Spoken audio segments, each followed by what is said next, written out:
gusto esta noche al maestro Clemente Romero Olmedo. Él es abogado y consultor en seguridad. Maestro, muchísimas gracias por estos minutos para Reporte M. Abel, un gusto, saludo para ti y para todo tu auditorio. Maestro, para nadie es secreto que pues en los últimos años o quizá en las últimas décadas la Ciudad de México se ha convertido en un punto importante para la protesta, para la manifestación en contra pues de muchas cosas, pero principalmente del funcionamiento de las autoridades. Sin embargo, hay personas que dicen: por supuesto que se debe garantizar ese derecho a la libre expresión, a la manifestación, a la protesta, pero no se debe pasar la línea que lo convierte ya no en una manifestación, sino en un probable delito. ¿Cómo garantizar esa libre expresión, esa protesta?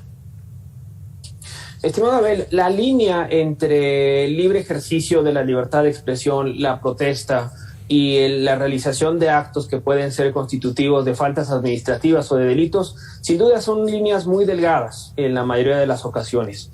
Y eso sin duda siempre representa un gran reto a las autoridades encargadas, primero de garantizar la seguridad de la población en general y segundo de garantizar la integridad de las personas manifestantes.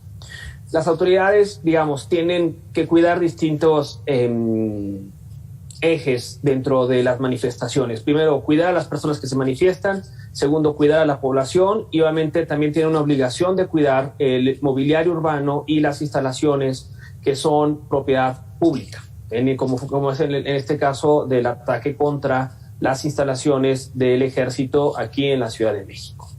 La frontera, como lo comentó, no es fácil de distinguir, pero lo que siempre necesitamos es autoridades que sepan controlar multitudes, que sepan controlar este tipo de enfrentamientos en el que sin el uso de armas de fuego se pueda controlar y la escalabilidad del conflicto sea acorde, la respuesta sea acorde a la conflictividad que se presente. Desafortunadamente en el conflicto de hoy tenemos personas que están lesionadas, pero afortunadamente tenemos personas que no están lesionadas de gravedad ni que tampoco está en peligro su vida. Eso sin duda siempre es bueno. Pero volviendo a la primera parte de tu pregunta, ¿por qué pasan estas manifestaciones en la Ciudad de México? Porque a pesar de que formalmente somos una federación, en la práctica y en la realidad, la Ciudad de México y lo que pasa aquí es una caja de resonancia para toda la República. Estos conflictos que hemos visto, por ejemplo, en el batallón en Iguala, han sido recurrentes. Sin embargo, ya no son noticia. Pero hoy sí es noticia y es noticia nacional lo que ha pasado en el campo militar número 1, porque el objetivo primordial de este tipo de movilizaciones es ganar visibilidad en la opinión pública, el demostrar que sigue viva la demanda de parte de la comunidad de la escuela rural de Ayotzinapa para reclamar la supervivencia y que las personas, los estudiantes desaparecidos aparezcan con su vida o se identifique de manera clara qué es lo que ha pasado. Desafortunadamente ese proceso ha sido profundamente desaseado y hemos visto en los últimos 8 años que en muchas ocasiones, más que buscar justicia o respuestas técnicas, se están tergiversando algunas situaciones para buscar más revanchas políticas o venganzas. Y volviendo a tu pregunta sobre la libre manifestación, sin duda es un valor básico y primordial de cualquier sistema democrático. Pero a su vez el reto de las instituciones, y que muchas veces se quedan superadas como se ha demostrado, es que la falta de profesionalización y de capacitación de los grupos antimotines, ya sean de las secretarías de seguridad pública o del ejército, muchas veces quedan superados o rebasados para atender este tipo de situaciones. Cuando hay manifestaciones y cuando hay movilizaciones, Abel, siempre hay liderazgos que hacen que los conflictos puedan escalar. Y en este caso esperamos que las autoridades puedan identificar cuál es el perfil de estas personas que están buscando escalar el conflicto. Hoy vimos el caso en las oficinas de Sedena, el cuartel de Sedena. Ayer lo vimos en las oficinas de la Fiscalía. Y también lo vimos en esta semana con los ataques en la Embajada de Israel en México, que inclusive no solamente hubo pintas de consigna por encontrar vivos a los normalistas de Ayotzinapa, sino a su vez proclamas como muerte a Israel. Lo cual, sin duda, lo que estamos, si vemos la imagen un poquito más amplia, es que están buscando escalar el conflicto por un lado, y por el otro lado estamos viendo una serie de vendetas políticas y de ajustes de cuentas entre grupos de poder, particularmente contra funcionarios de la anterior administración federal encargados de la investigación de este sensible caso. Claro. Platicamos esta noche con el maestro Clemente Romero Olmedo. Maestro, el gobierno federal y particularmente el presidente dice, conmigo las cosas son distintas, no va a haber represión. Y prácticamente comparte este mensaje para la jefa de gobierno en la Ciudad de México, que es donde se registran pues las manifestaciones más violentas. No quiere decir que en el país no, pero recurrentemente en la Ciudad de México. ¿Esto es una carta libre para hacer lo que se quiera hacer, el garantizar que no habrá represión, o es una forma como de dar permiso del gobierno para que se manifiesten de cualquier manera, incluida la violencia? Desafortunadamente, Abel, hemos entrado en falsos debates de que pareciera que para garantizar la seguridad y la integridad de los manifestantes se tiene que hacer absolutamente nada y se tiene que permitir apalear a las y los funcionarios encargados de garantizar la seguridad. Estos falsos debates o estos escenarios en los cuales las autoridades primero no quieren profesionalizar a las corporaciones policiales, no quieren brindarles herramientas técnicas y jurídicas para garantizarles qué es lo que sí se puede hacer y qué es lo que no se puede hacer, porque una cosa es redactar normas y otra cosa es redactarlas atendiendo a la realidad. Lo que nos ha pasado mucho en el país es que importamos modelos policiales que no son acordes a la realidad nacional ni a la legislación, y eso nos genera muchas zonas de grises en las cuales, cuando tenemos casos como estos, no sabemos en claridad cuál es la frontera entre garantizar el libre ejercicio de la libertad de expresión y de las manifestaciones y el otro deber de las autoridades de garantizar la integridad de la población en general y de garantizar la integridad de los manifestantes.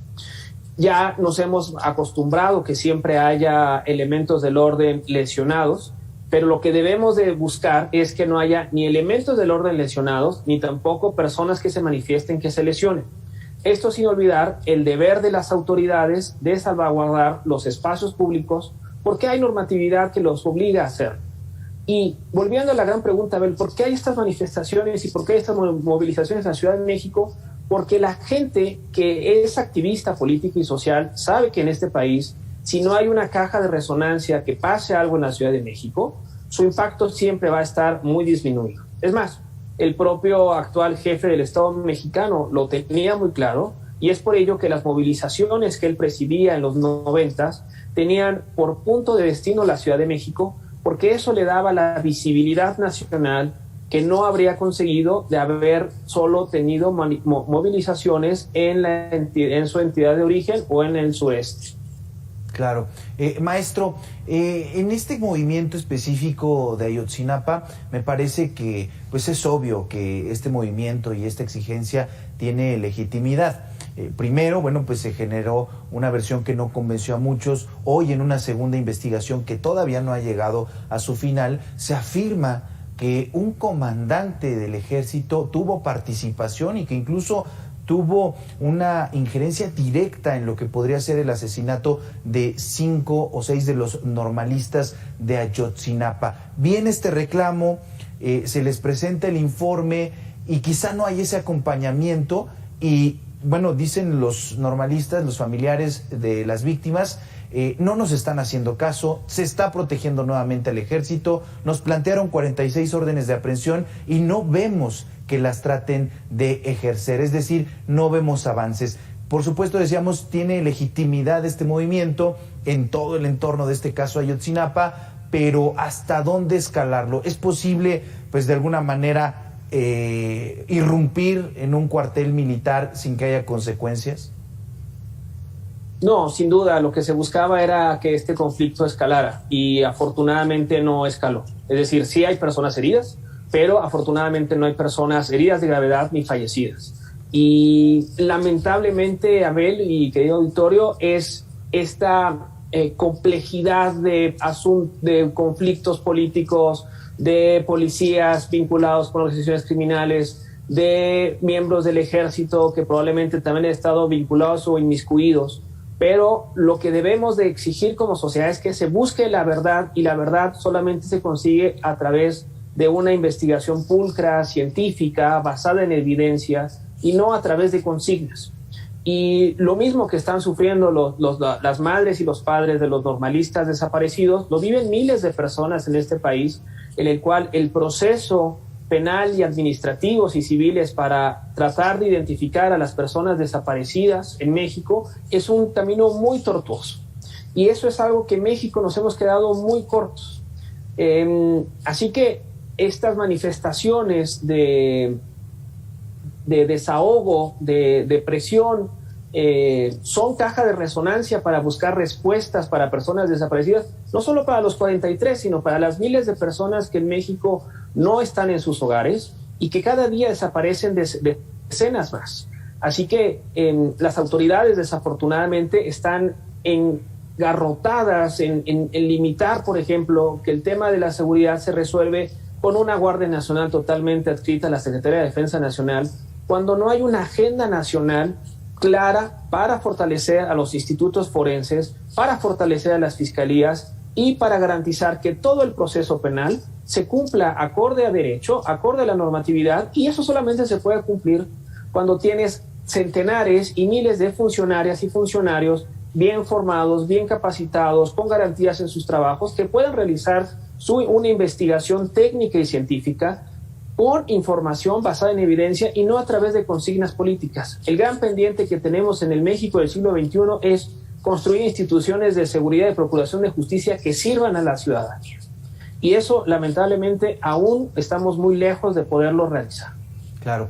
Maestro, finalmente le preguntaría, porque también hay un grupo ajeno o tercero que resulta afectado por estas manifestaciones. Separemos un poco lo de Ayotzinapa por todo lo que ya platicamos, pero decíamos que la Ciudad de México es ese punto de las manifestaciones, y llega un momento en que los ciudadanos, automovilistas, peatones, trabajadores, pues se quejan de las manifestaciones.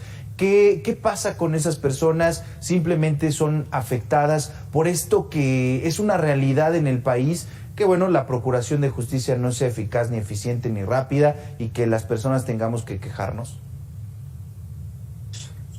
Es el precio de vivir en la ciudad en la que se toman la mayoría de las decisiones públicas, Abel. Afortunadamente, la población que vivimos en la Ciudad de México, tenemos de los mejores índices de calidad de vida, aún en las comunidades más pobres y más marginales de la ciudad. El resto del país muchas veces es invisible y solamente volteamos a verlo cuando sucede alguna catástrofe, como en el caso de los sismos de esta semana, o cuando pasa algún huracán, o cuando pasa un incidente de la naturaleza o del hombre muy sensible.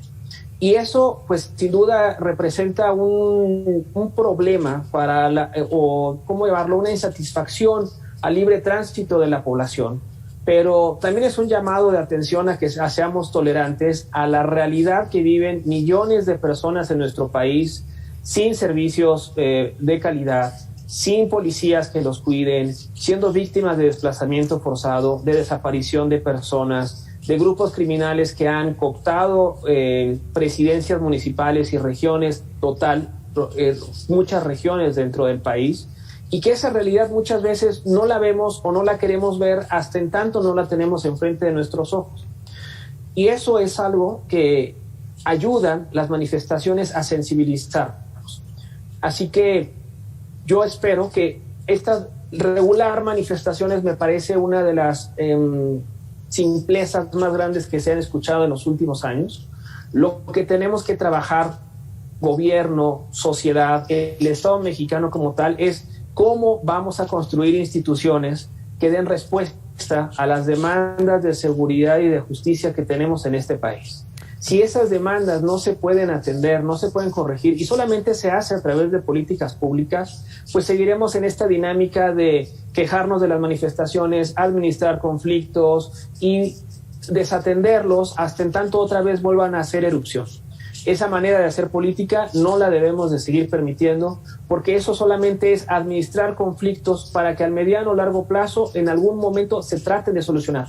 Pero la realidad es que el día a día la población vivimos en términos generales en inseguridad, en zozobra, y las incomodidades que puedan representar las manifestaciones tienen que ayudarnos a sensibilizar de los graves conflictos nacionales que tenemos en nuestro país. Sí, resolver el tema de fondo, uno de los anhelos que pues todavía vemos muy lejos, desafortunadamente. Platicamos con el maestro Clemente Romero Olmedo, abogado y consultor en seguridad. Maestro, gracias por estos minutos para Reporte MN.